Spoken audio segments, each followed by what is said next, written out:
eléctrica. ¿Y cómo esto se logra? Bueno, hay una señal química que es sensado por unos receptores y estos receptores pues van a estar acoplados a proteínas G. En este caso es AMP cíclico, entonces ¿a qué proteína está acoplado?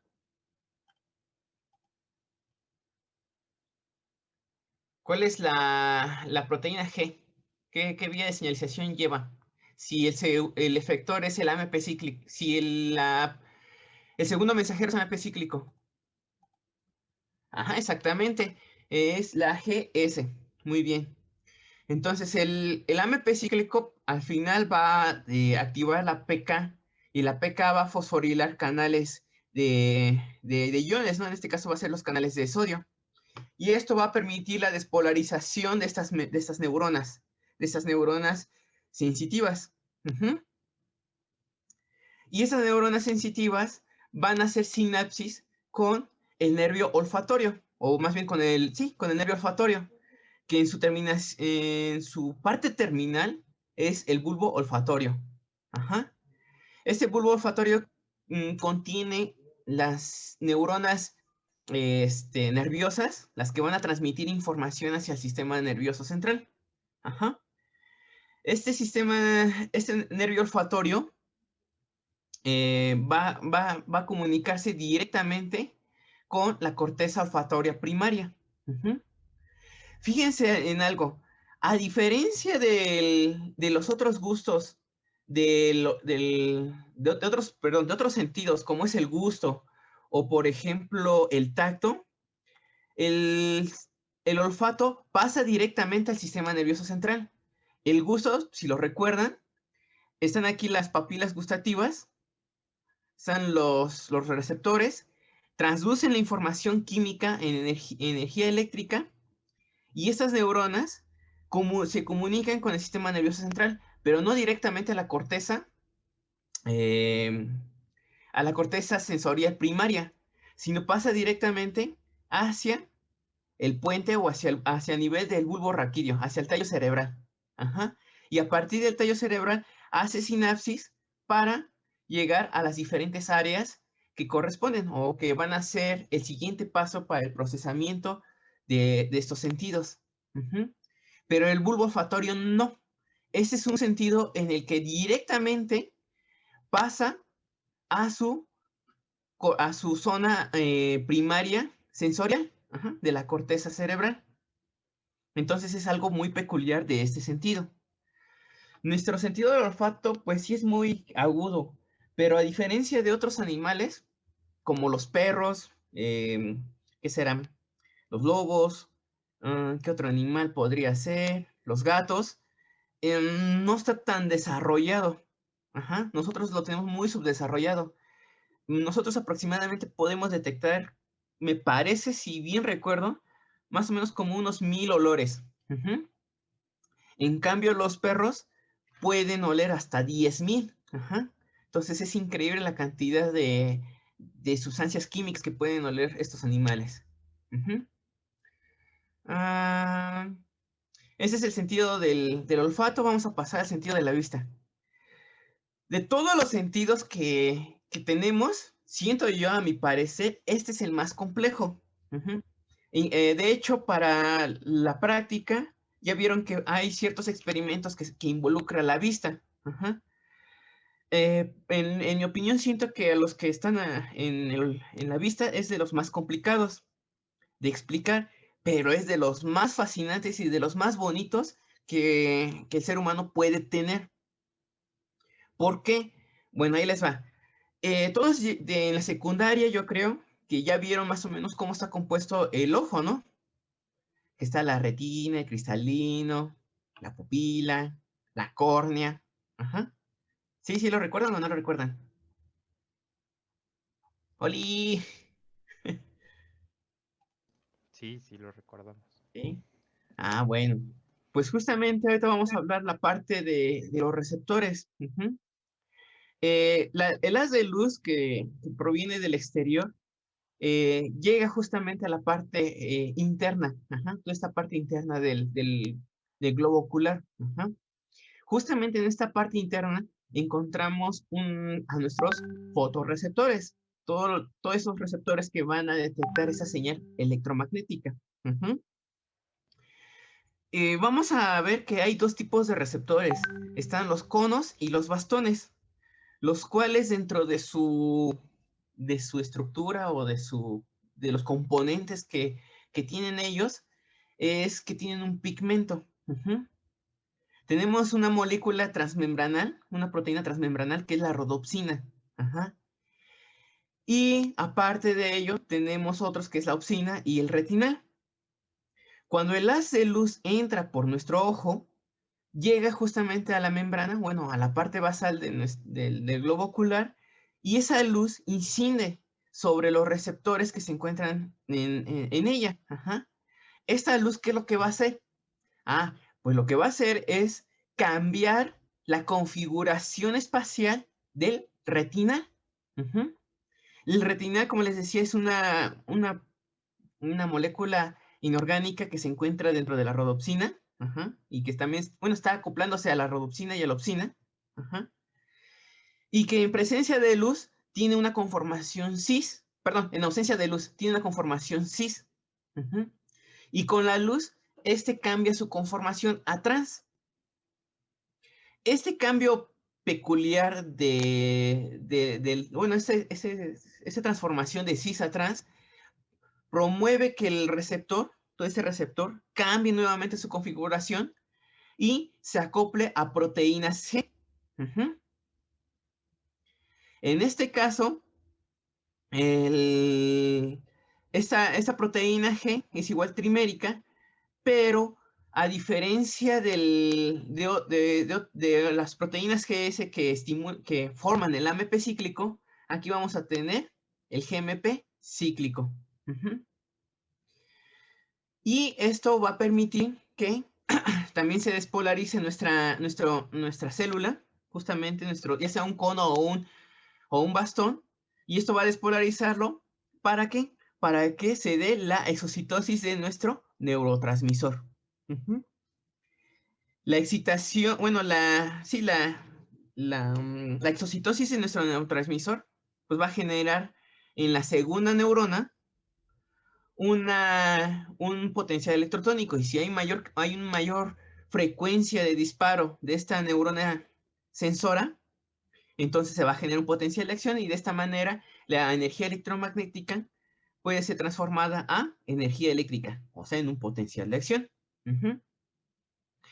Y estas señales van a ser enviadas a través del nervio óptico. Y del nervio óptico van a llegar hacia hacia las zonas primarias de la corteza cerebral. Más adelante vamos a ver las vías ascendentes, ajá, las vías aferentes. Estas vías que llevan información del receptor hacia su centro integrador. Ahorita solamente estamos viendo la parte de los receptores. ¿Cómo es que traduce esa energía en potenciales de acción? Ujú. Algo importante que se me ha estado pasando decirles es que si se dan cuenta en estos receptores especializados, ujú, tenemos el receptor especializado y tenemos justamente una segunda neurona, una neurona posináptica. Estas neuronas que a veces encontramos como sensores, ajá, se les conoce como neuronas primarias y las siguientes son neuronas secundarias. Ujú. Entonces, por ejemplo, aquí tenemos una neurona primaria y la que le sigue es una neurona secundaria. Ujú. Aquí lo mismo, tenemos nuestros receptores, tenemos su neurona, podemos considerar esta neurona primaria y al final esta neurona va a hacer sinapsis con otra y esa sería la neurona secundaria. Ujú. Después tenemos el otro sentido, el sentido del oído, ¿no? Así, de los sonidos que podemos percibir del exterior. Les decía que igual de las revisiones pasadas que han tenido en otros cursos, tenemos el oído externo, el oído medio y el oído interno. Ajá. Donde se van a encontrar los receptores am, para este sentido, se van a encontrar justamente en el oído interno. Ajá, en la parte de la cóclea. En la cóclea, bueno, nosotros vamos a tener diferentes conductos. los cuales dentro de ellos se van a encontrar estos receptores, estos mecanorreceptores. De tal manera que en esta cavidad donde se encuentran los mecanorreceptores van a estar inmersos en un líquido. Me parece que es la endolinfa. Esta endolinfa está conformada por matriz extracelular y además por cristales de potasio. Pequeños cristales no solubles de potasio aquí.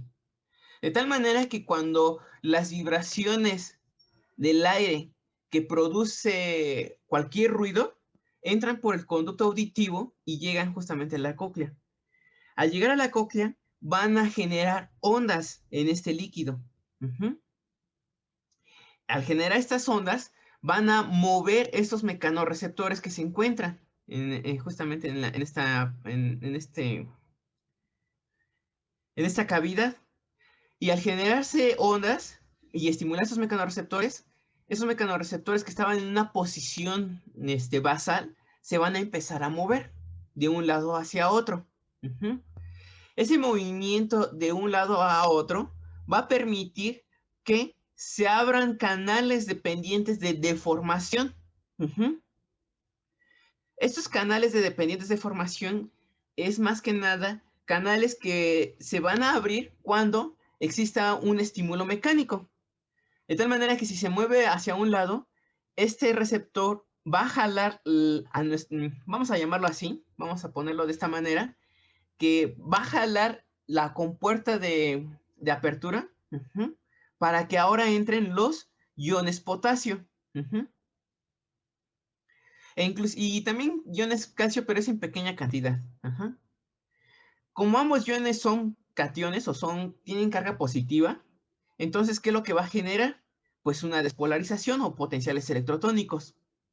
Esos potenciales electrotónicos, si llegan al umbral, van a generar un potencial de acción y esto va a permitir que se excite nuestro neurotransmisor, por lo que ya hemos visto en el parcial pasado.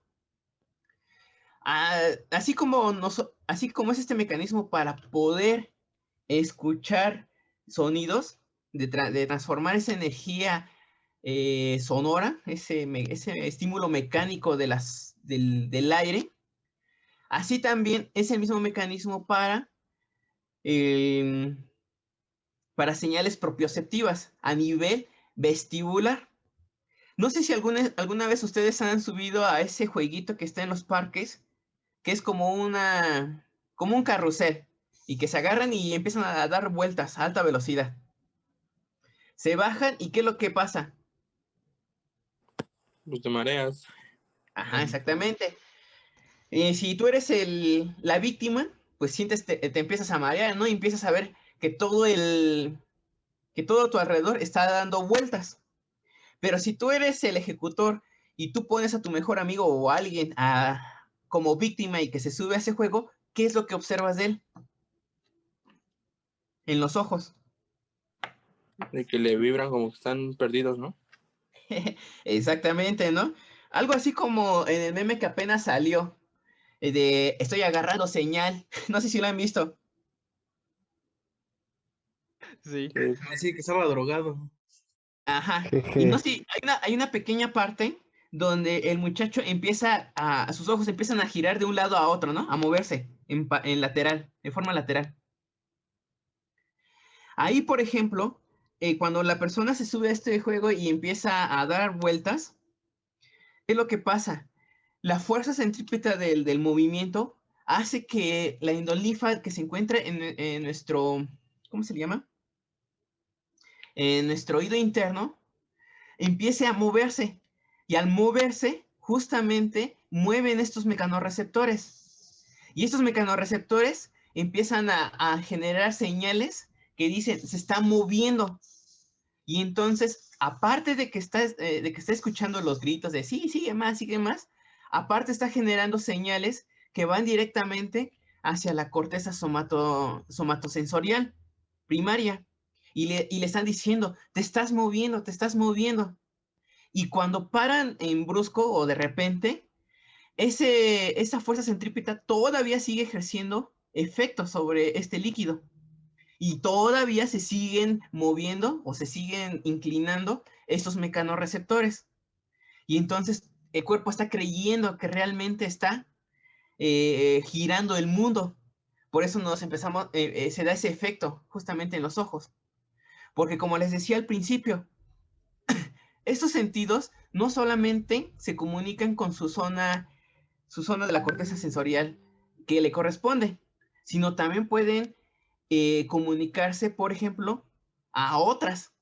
En este caso, se puede conectar a la corteza somatosensorial, puede conectarse a la corteza auditiva primaria, también se puede conectar a la corteza visual primaria. O sea, hay un montón. De tal manera que un mecanismo mecánico, como es el caso de moverse en el jueguito, puede generar respuestas en otros órganos, en este caso, los ojos. Ujú. En el tacto, tenemos algo Profe, una pregunta. parecido. Dime.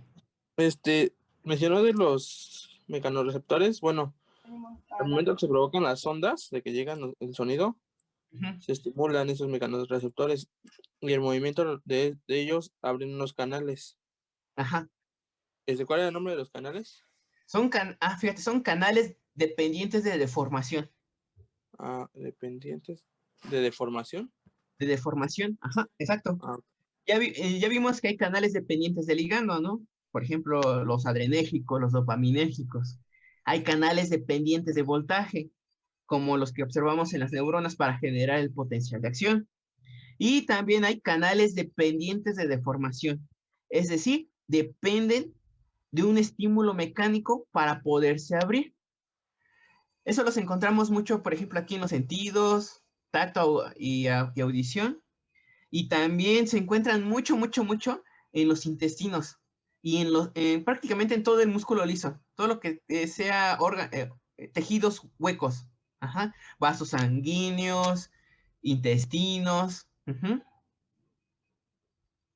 que al aplicar un estímulo o que el tejido se distienda, esos empiezan esos canales se abren y permite la entrada de iones. Ahora fíjense algo interesante, ¿no? Siempre hablábamos de sodio como el ion que siempre despolariza nuestra membrana, pero aquí ya no. Aquí el principal es el ion potasio. Ujú. Entonces es una de las peculiaridades de ese sentido, ajá, que no Oiga, es profe, dime. pero bueno, es que se supone que esa parte es la responsable de que mantengamos el equilibrio, ¿no? Sí, también. Y, Ujú, ajá, y por ejemplo, pues ahorita puso el ejemplo de cuando pues se pierde, pues vaya, el equilibrio por una fuerza centrípeta, pero ujú. en el caso de, por ejemplo, cuando te enfermas y te da mareo o vértigo, cosas así, ¿cómo se afecta esa parte? ¿O el mecanismo es diferente? En este caso, mm, algunas de las cosas interesantes, bueno, de la enfermedad, es por ejemplo ¿cuándo qué? Cuando te enfermas pasan muchas cosas. Una es que si tienes fiebre, esto puede también cambiar muchas cosas a nivel del sistema nervioso central. Porque esa fiebre, recuerden que la temperatura es muy importante para el buen funcionamiento de proteínas.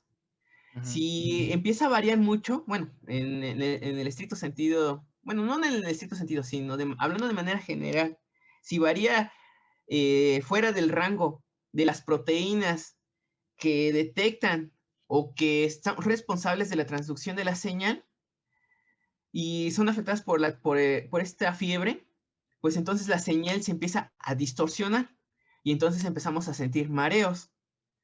Ahora, si por ejemplo estás enfermo y empiezas a tener diarrea o vómito, esa deficiencia de iones, porque al final de cuentas te estás deshidratando y Sí, te perdiendo estás. iones, Ujú. también afecta justamente la señalización de todas estas células. Ujú. Ah, caray. Ahora, por ejemplo, otro ejemplo podría ser, ¿en qué situaciones que estás enfermo y sientes mareos? Hay personas que, por ejemplo, van en el camión, ¿no? Por ejemplo, van en el auto, ¿no? Van de paseo o en el autobús y les toca la ventana, ¿no? Y empiezan a ver por la ventana y ven el movimiento justamente de la carretera, ¿no? Los señalamientos que pasan rápido. Y durante mucho tiempo se lo quedan mirando y después como que, ¡ay! Me estoy mareando. Justamente es eso. Tu cerebro, o en este caso el sentido visual, hace que se, se activen estos fotorreceptores. Ya vamos a ver más adelante que esa imagen pasa por estos fotorreceptores y llega a una parte del cerebro, a la corteza visual primaria.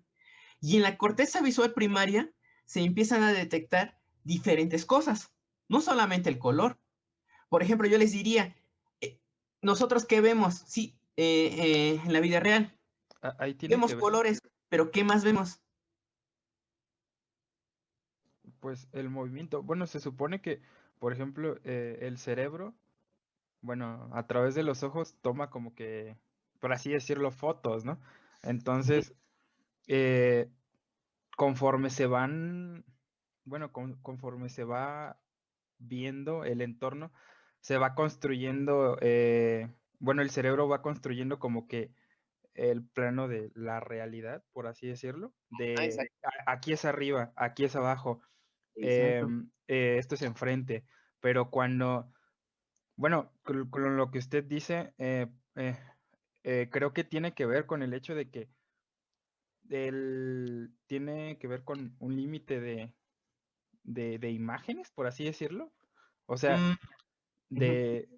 de que las imágenes están pasando tan rápido que al cerebro no le da como que hasta cierto punto tiempo de construir el entorno que estás viendo. Bueno, algo así había leído, pero... Ajá, sí, vas Ajá. bien. Fíjate que una vez que llega a a la corteza primaria visual, esa imagen que nosotros observamos diariamente lo empieza a desmenuzar. Entonces, empieza a detectar primero el color, ajá, los colores.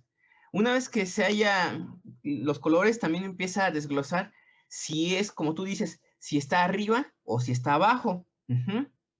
Además, si se dan cuenta, por ejemplo, en la imagen que están viendo en pantalla, tenemos estas formas. No todo es recto, no son líneas rectas.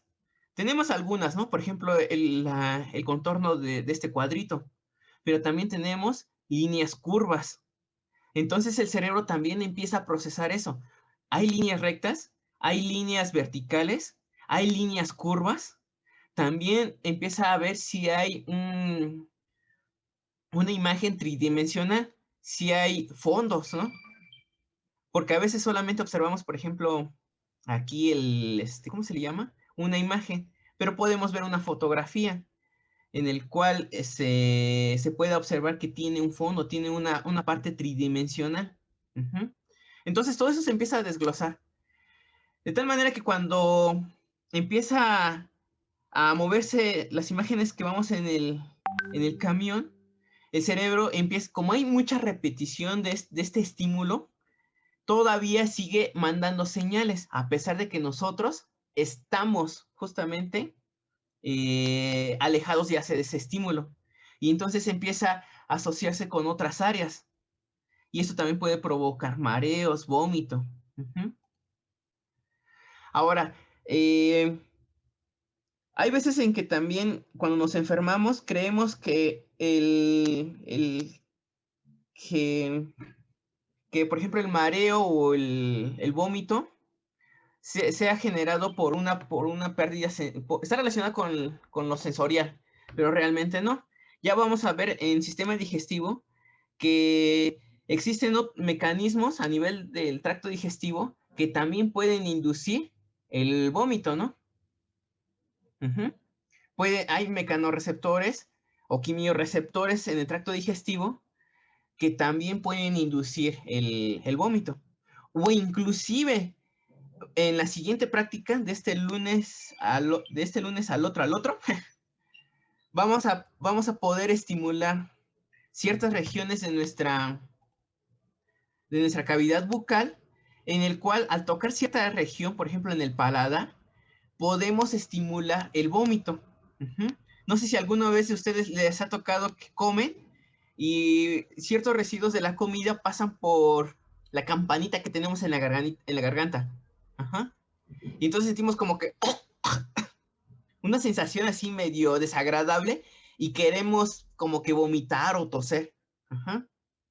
Entonces también pueden ser esos estímulos mecánicos que pueden provocar estas sensaciones. Profe, yo tengo una pregunta. Dime. Cuando la gente se queda sorda, ¿es por una misma causa, digamos? O sea, ¿tiene por ejemplo, una causa en común? Por ejemplo, ¿quién no ha ido a un concierto o, o a la fiesta de los 15 años y lo mandan a sentar justamente al lado de las bocinas, ¿no? Uf, sí, te ensordece bastante. Y entonces empieza con todo el sonidero y empieza un estímulo muy, pero muy, muy constante y con una frecuencia, con una intensidad también muy fuerte. Entonces, ese sonido empieza a estimular estos mecanorreceptores. Y al estimular estos mecanorreceptores, llega la noche, ya llegas a casa y tú escuchas. Justamente por eso, porque estos mecanorreceptores todavía siguen estimulando, sigue vibrando justamente este líquido que los rodea, sigue vibrando. Y al seguir vibrando, empieza a estimular a estos receptores y empieza a entrar más potasio, empiezan a generarse sonido. Y como están bajo una misma frecuencia, es el mismo sonido. Ese sería un buen ejemplo. Los que se quedan sordos por un sonido. Ahora, hay veces que por patologías innatas, o sea, desde que nacen las personas, no pueden escuchar, o no pueden ver, o no pueden sentir. A ese nivel, ¿qué es lo que puede pasar? Ya sea que estén dañados justamente los receptores, o pueden estar dañados justamente las vías aferentes, las vías que transmiten la señal de los receptores hacia el sistema nervioso central. Por ejemplo, hay personas que tienen sordera.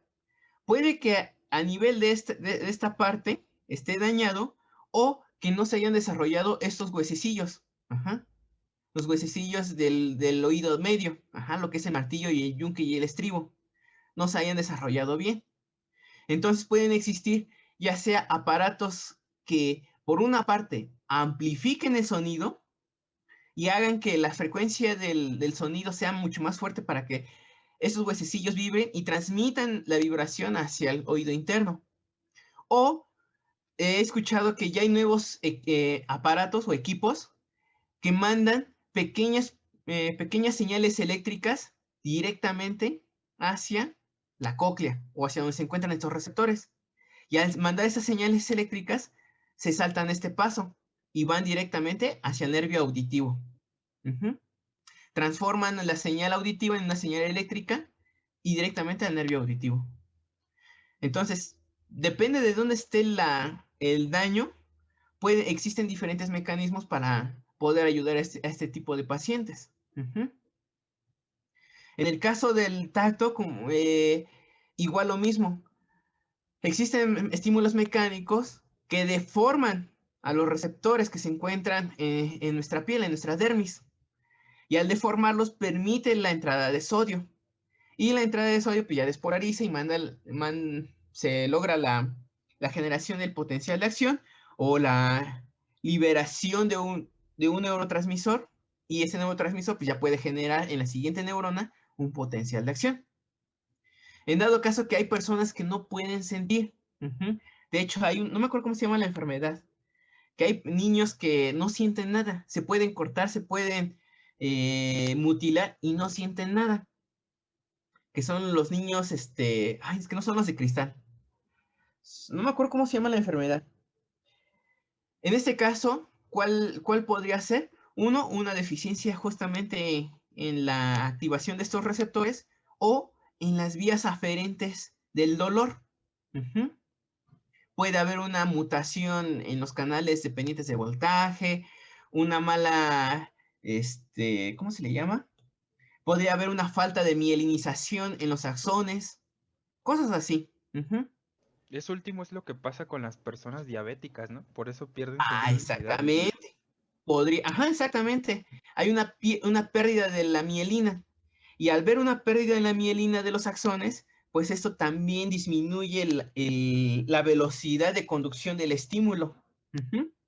Y al disminuir la velocidad del estímulo, que en este caso es el potencial de acción, pues entonces empiezan a perder sensibilidad. Ese es otro buen ejemplo. Ese lo pienso poner en el examen para el siguiente semestre. ¿Me dices una idea? Ah, caray. Entonces, o para el ETS también, para el extra. Entonces, todos esos son en la forma en cómo se traduce los sentidos sensoriales. Solamente cómo se traducen. Si se dan cuenta, de manera común, siempre se tiene que transformar esa señal química, mecánica, electromagnética a un potencial de acción. Siempre, siempre. Ya que el sistema nervioso central, el único tipo de información que puede procesar es el potencial de acción. Nada más. Y como les decía, todos los sentidos tienen que llegar hacia la corteza cerebral. Excepto por el olfato, todos los demás tienen que entrar por el tronco encefálico.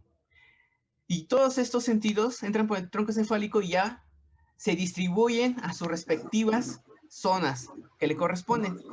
Pero el olfato, no. El olfato no es el único sentido que va por el nervio olfatorio hacia el bulbo olfatorio.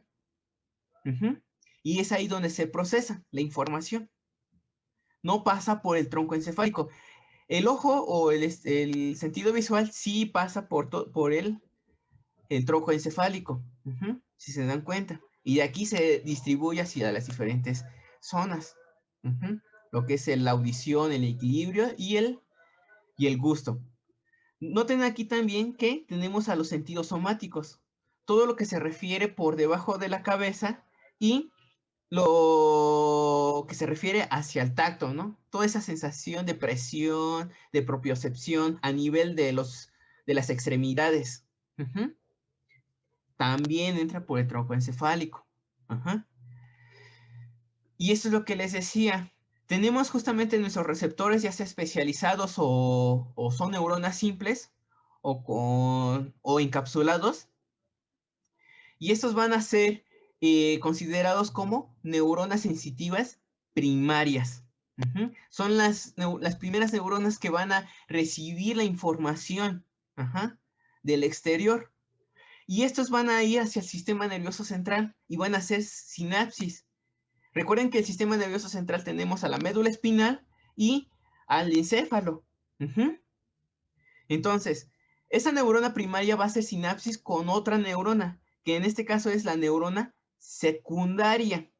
Y esa neurona secundaria ya va directamente hacia la parte sensitiva. A ver, alguien me escribió, dice, los de cristal nacieron después de 2000 y los que son muy sensibles al dolor. Es que en el caso de los chicos los niños cristal, me parece que es debido a una deficiencia en el tejido óseo, en la mineralización del tejido óseo. No es tanto por el dolor, sino porque sus huesos están muy frágiles. Ajá, Carlos. Ese es el punto. Sí, Y los del dolor son otra cosa. No me acuerdo cuál es la enfermedad. Hay un capítulo en la serie de Doctor House que hay una chica que justamente padece eso. Y no es una niña cristal. Eso tiene otro nombre. Lo voy a buscar. Esto es, siento que no tiene sensibilidad, pero sí he visto esa enfermedad donde pues no reciben como, o sea, sí puedes, bueno, obviamente puedes ser herido, pero no recibes ningún como estímulo, ¿no? Que te haga interpretar el dolor.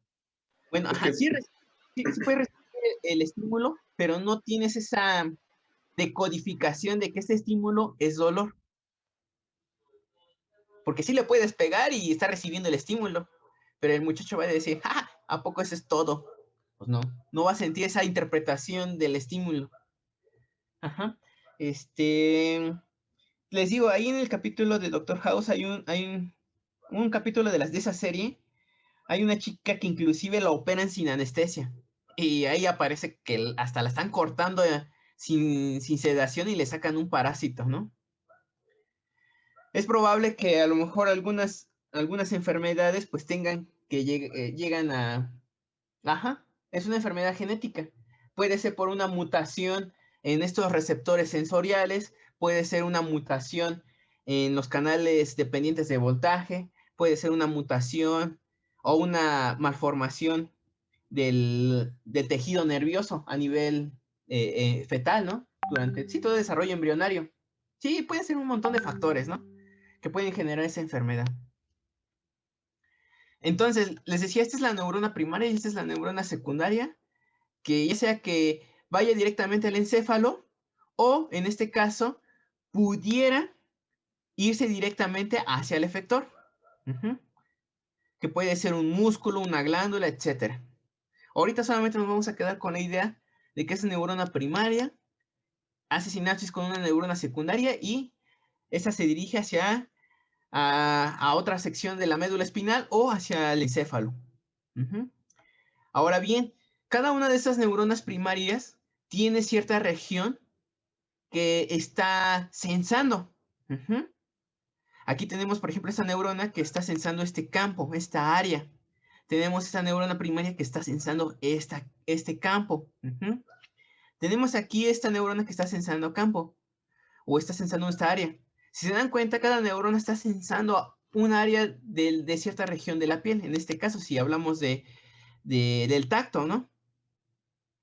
De tal manera que, por ejemplo, nosotros tenemos una gran densidad de receptores en una región de nuestra mano.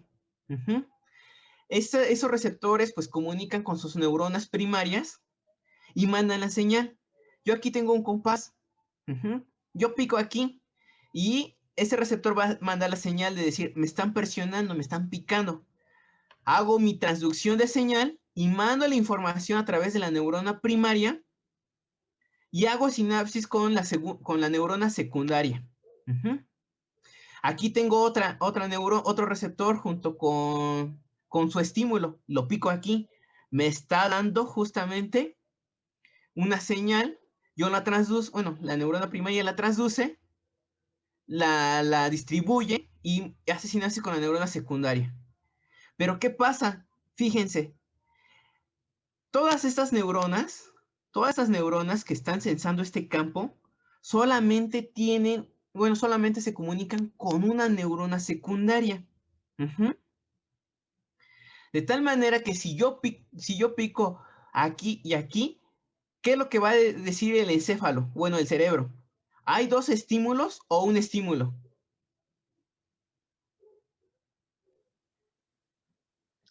Uno, es lo que le iba a preguntar, si se necesitan, por ejemplo, de varios receptores para componer un estímulo específico, o si hay algunos estímulos con sus receptores específicos, únicamente para producir, no sé, una sensación. Y justamente es esto, ¿no? Como tú bien dijiste, solamente percibe uno. ¿Por qué? Porque aunque yo esté aplicando muchos estímulos en esta región, no va a tener sentido para el cerebro. ¿Por qué? Porque todo esto justamente se va a empezar a activar, pero al final solamente va a estimular una neurona secundaria. Si se dan cuenta, todas estas neuronas hacen sinapsis aquí. Y entonces el cerebro va a decir, solamente estoy recibiendo una señal de la neurona secundaria. No importa cuántos estímulos me den aquí, solamente está activándose una. Y entonces, a pesar de que hay dos puntos de presión, solamente estoy detectando uno. El campo receptivo es muy pequeño. Ahora, ¿qué pasaría si ahora estas neuronas están un poco más separadas y que además están haciendo sinapsis con neuronas secundarias, que están solamente dispuestas para ellas. Ajá. Tengo mi neurona primaria, tengo mi neurona secundaria y tiene su propio campo receptivo. Al lado tengo otra neurona primaria y otra neurona secundaria con su campo receptivo, que es muy diferente a este. Ahora sí, yo puedo aplicar un estímulo aquí, puedo aplicar otro estímulo aquí, y si se dan cuenta, son dos señales diferentes. Aquí hubo una transducción de la señal, aquí también, hizo sinapsis acá, aquí hizo por otro lado otra sinapsis, y tengo dos señales que está detectando nuestro cerebro. Uh-huh. Sí puede haber mucha gran cantidad de receptores, pero si está haciendo una sinapsis solamente a una neurona secundaria, pues entonces no tiene caso. Uh-huh. Hay veces en el que, por ejemplo, aquí, en donde, por ejemplo, en la yema del dedo, ¿qué tipo de disposición de estas neuronas primarias podemos encontrar en la yema del dedo? La primera, ¿no? Ok. Entonces, si yo por ejemplo, pongo una superficie rugosa, no lo voy a sentir como lisa. No es cierto. Se supone que las yemas de los dedos son más sensibles, ¿no? Exactamente. Porque, por ejemplo, si tú haces había como bueno, no sé, un experimento, donde si tú ponías 2 puntos de presión en las yemas de los dedos, podías sentir que eran 2 puntos de presión que se estaban ejerciendo. Sin embargo, si lo hacías en el brazo, bueno, obviamente a cierta distancia, pasa lo que usted nos dice, bueno, lo que dice ahí, que precisamente el cerebro lo interpreta como una sola pues zona de presión, o sea, no como dos. De hecho, es lo que ustedes van a hacer en la práctica. ¿Se acuerdan? ¿Se acuerdan de lo que les dijo la maestra sobre una cuadrícula? Sí, jeje. Pues justamente es ese experimento. Ustedes van a dibujar una cuadrícula en su mano, una en el dorso, bueno, en la parte de arribita de su manita, y otra donde, en la parte donde tienen vello, y lo van a rasurar. Y ustedes van a ir presionando, van a ir presionando y van a ver que sí hay cierta diferencia de sensaciones, ¿no? Algunos pueden percibir mucho más fácil el estímulo mecánico y otros no. También me parece que les dejó, o a lo mejor lo hice en otro curso, donde pueden agarrar un compás y justamente empezar a ir abriendo. Desde lo más pequeñito, en su yema de dedo, van abriendo el compás y van a ir abriendo justamente el ángulo de este aparatito, bueno, de este utensilio, ¿no? O de ese instrumento.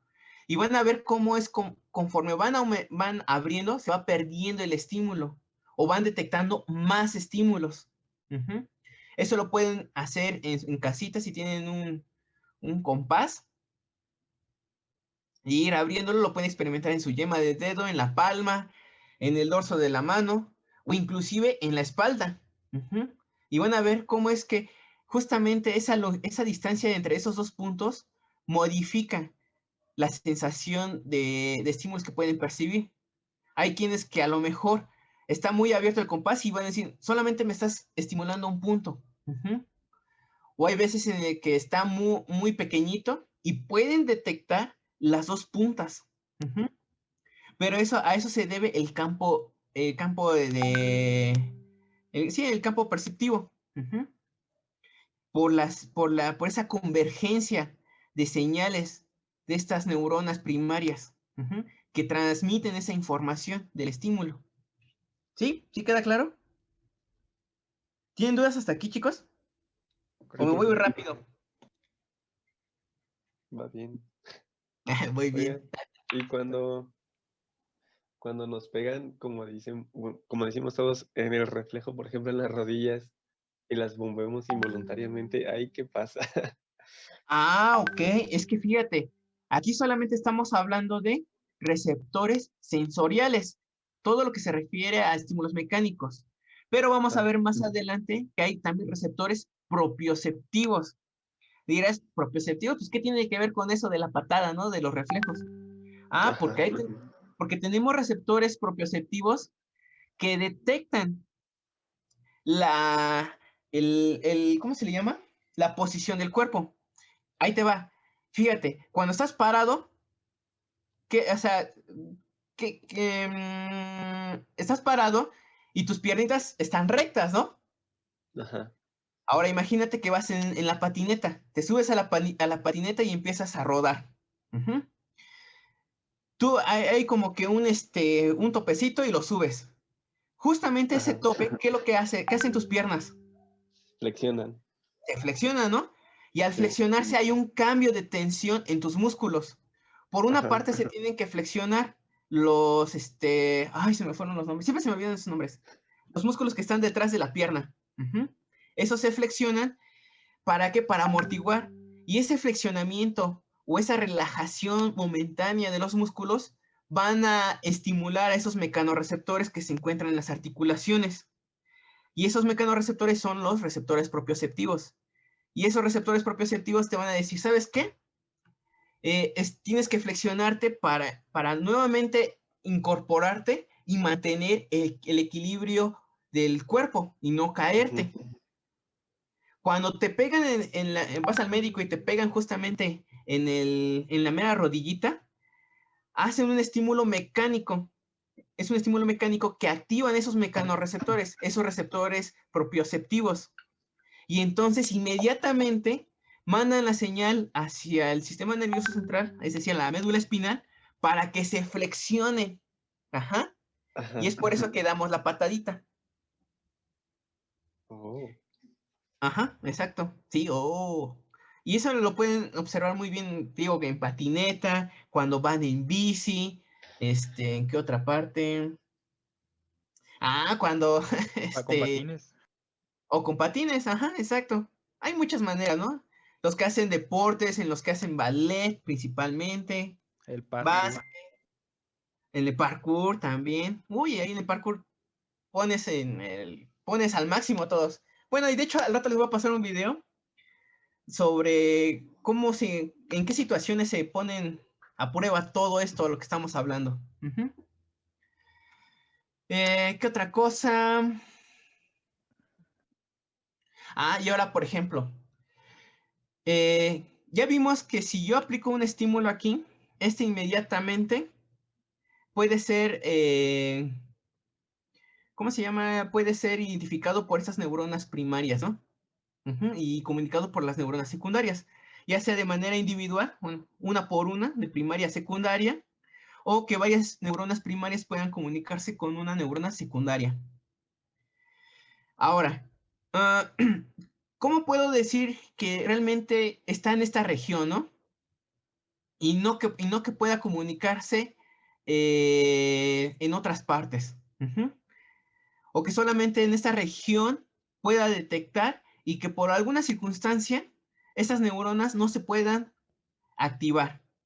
Hay algo que se conoce como inhibición lateral, en el cual consiste en que nuestra neurona B, que tiene un campo receptivo que se muestra aquí en pantalla, se estimula, pero esta estimulación provoca que esta región también se deforme tantito. Si ustedes hacen la prueba con su lápiz, presionen su piel y van a ver cómo se va a generar un pequeño, ¿cómo podría decirse? Un hueco. La parte del centro va a estar muy profunda, pero la parte en la periferia, como que ligeramente va a estar hundida, ¿no? Va a estar inclinada. Al final de cuentas, esto también va a estar generando una deformación, un estímulo mecánico. Pero lo único que me interesa es esta parte, lo del centro, que es donde, si es un objeto puntiagudo, pues me va a producir un dolor y es lo importante para el cerebro, ¿no? Para empezarlo a alejar. Y entonces, ¿qué es lo que va a hacer? La neurona B se va a estimular mucho más que las neuronas adyacentes, que la A y la C. Ambas están liberando neurotransmisor, pero la neurona B, la cantidad de neurotransmisor es mucho mayor que las de al lado. Entonces, esta neurona va a liberar neurotransmisor justamente en la neurona terciaria, estimulando para que se vaya al sistema nervioso central y pueda ser detectado. Pero además, esta neurona secundaria, ¿qué es lo que va a hacer? Fíjense, va a hacer sinapsis con las neuronas adyacentes. Pero a diferencia de este botón sináptico, aquí las va a inhibir. ¿Cómo las va a inhibir? Pues liberando un neurotransmisor inhibitorio. Ya vimos algunos de ellos. ¿Cuáles son? El neurotransmisor inhibitorio por excelencia.